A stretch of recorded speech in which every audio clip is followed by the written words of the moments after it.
Hi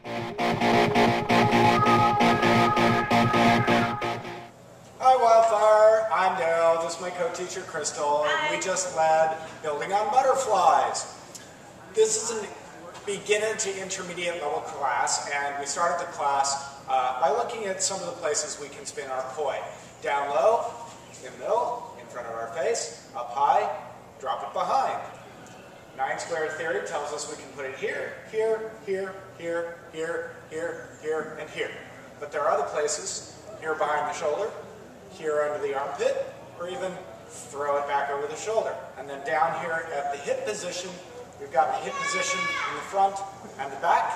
We also have the tail position all the way back here. All of these positions are the positions that are needed to do butterfly moves, all of which are based on poi spinning in the opposite direction, which is everything that we did in this class.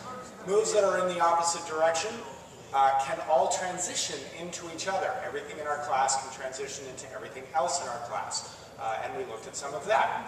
We started with... one thing to note before I go into that is that you should always do these moves facing the audience, because when you do these moves in profile, most of them don't look very good. They look kind of like a mess. So always make sure that you're facing your audience, unless you're doing a move that particularly calls for doing it in profile. So we started with the typical forward butterfly. We also explored the reverse butterfly. And we talked about different timings. This is split time butterfly. From there, we went into different extensions you can do with the butterfly. For example, this is like a big butterfly extension. You can also do this in reverse. Okay? And you can also do this in split time. Watch out. Oh, maybe. Oh, why can't I keep this thing? All right, anyways, from there we went on to, thank you, Dale. From there we went on to pops, which is when you take out one or two from your butterfly and bring them back together. And this can kind of add a little bit of pizzazz to your poi routine. And from there we went into, what did we do next? From there angels. We did, oh yes, angel wings. Angel wings. So when you do an angel wing, you bring it behind you and up. This can be a very dramatic forward movement. All right.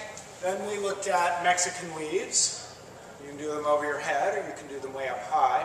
If you do them way up high, then they transition nicely down into these B-52s, which you can then transition into a butterfly flower.